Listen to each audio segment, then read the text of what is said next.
the bandits should lay down their arms and embrace the anchor borrowers program, which I hope you interpret. What he really was saying was, embrace agriculture and,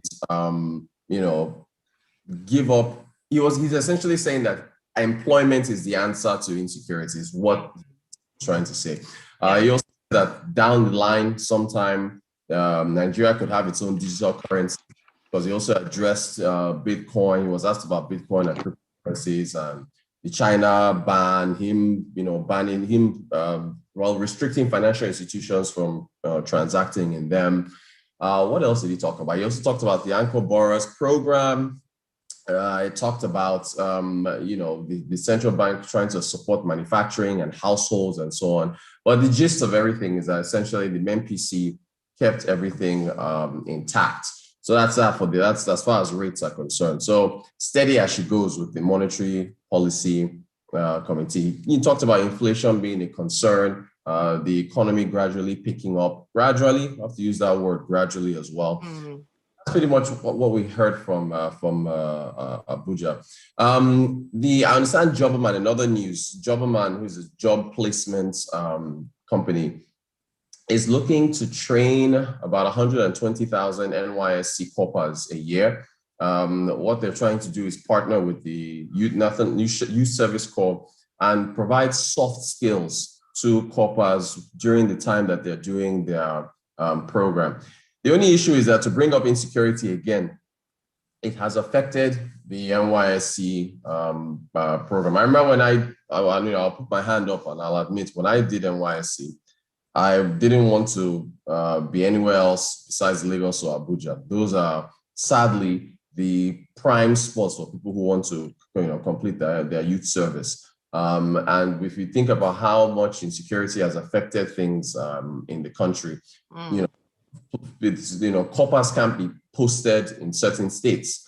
And the herdsman crisis, herdsman issue, the whole issue with open grazing, the clashes, kidnappings, and so on and so forth, that's affecting it. And there's still a number of people who feel that the NYSC is not, the youth service program is not fulfilling what it's supposed to fulfill, and that it should be essentially either revamped or completely scrapped. My own experience. We actually had a very detailed conversation on this yesterday, because I mean, it's so good you're talking about it, and we're looking at Jobberman looking to train, because there was a huge debate around, has he outlived its purpose, has he outlived its usefulness, and the reason why it was created in the first place. And a number of people, of course, had diverse views on this. So it's great to hear this thought on it.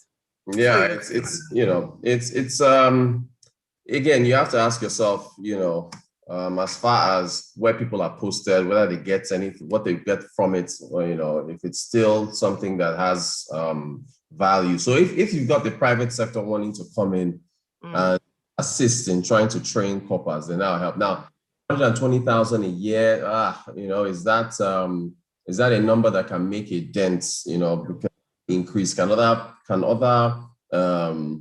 private sector parties come in and also assist with training? Because look, we talk a lot about revamping our curriculums.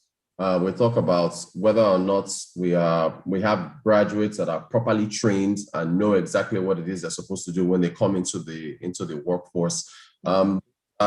Essentially, the questions that keep getting asked with respect to Nigeria's graduates, and whether I understand people who said they want it scrapped because they say that the NYSC isn't really adding to it. But if you think about the experience, what it prepares you for, I remember the people I was with, the group I was with, how we collaborated on things, how we kept in touch after. But what state did you serve? What state? Yeah, which state? Yeah. Lagos. That's why I said earlier that I'm admitting that, I made sure that I wasn't serving anywhere else. I had to. So it's not serving the purpose. The purpose was for you to integrate. Exactly. That's what I'm saying. That's the problems, because you unfortunately, if it's not Lagos or Abuja, and I know other people have had good experiences in other states. Yeah. So that's what it's supposed to be for.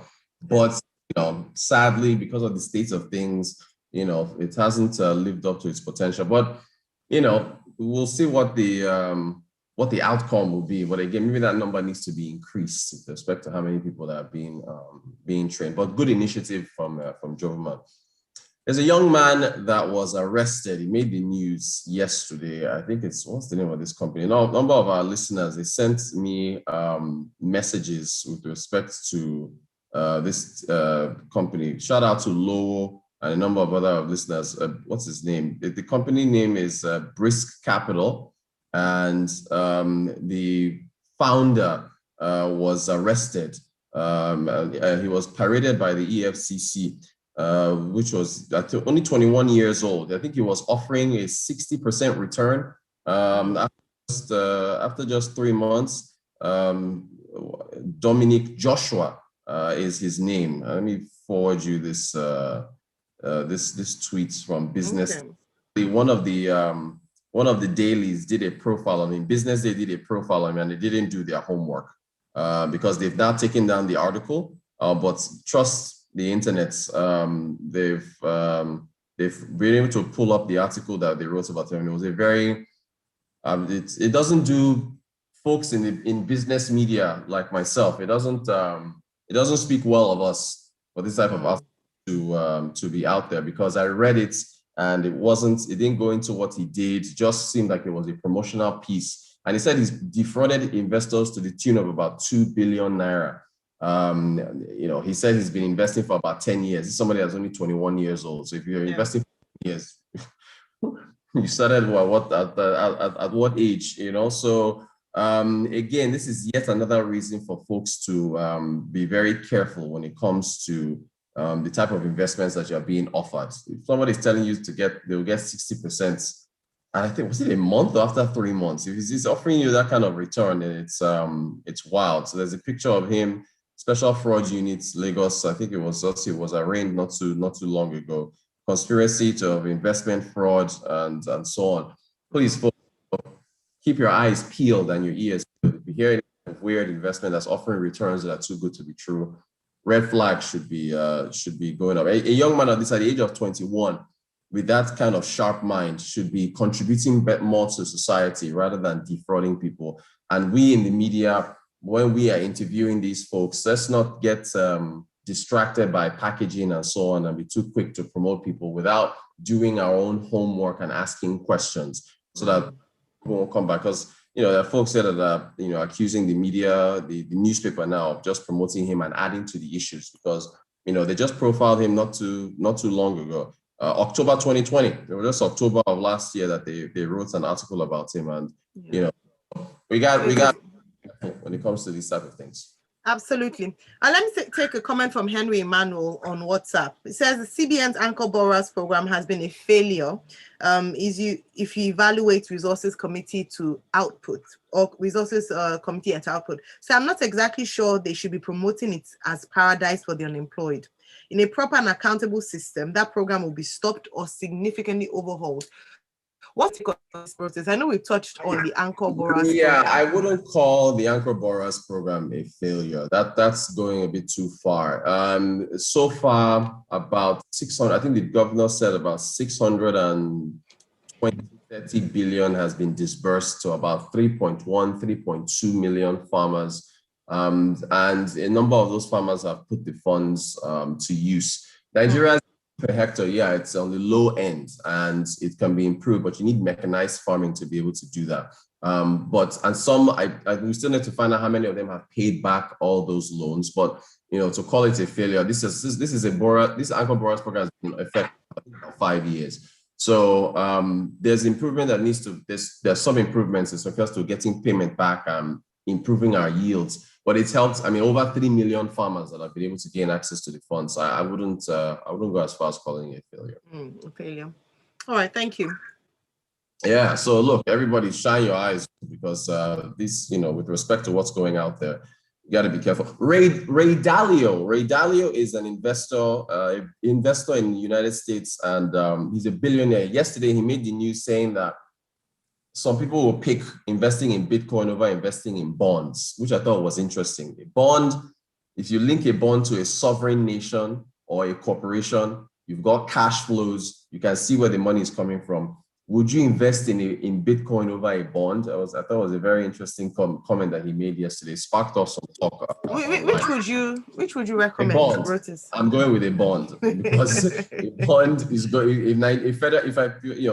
The returns, of course, Bitcoin returns are higher than bonds. So but if I'm going to give me money and tell me where can I sleep better at night, knowing that my funds are safe, I'm picking a bond over Bitcoin for sure. Okay, then thank you very much. We're out of time now. Thanks, Rotus. If you'd like to continue the conversation, please go onto our Twitter handle at Smooth981FM. Is the hashtag Business Express 981.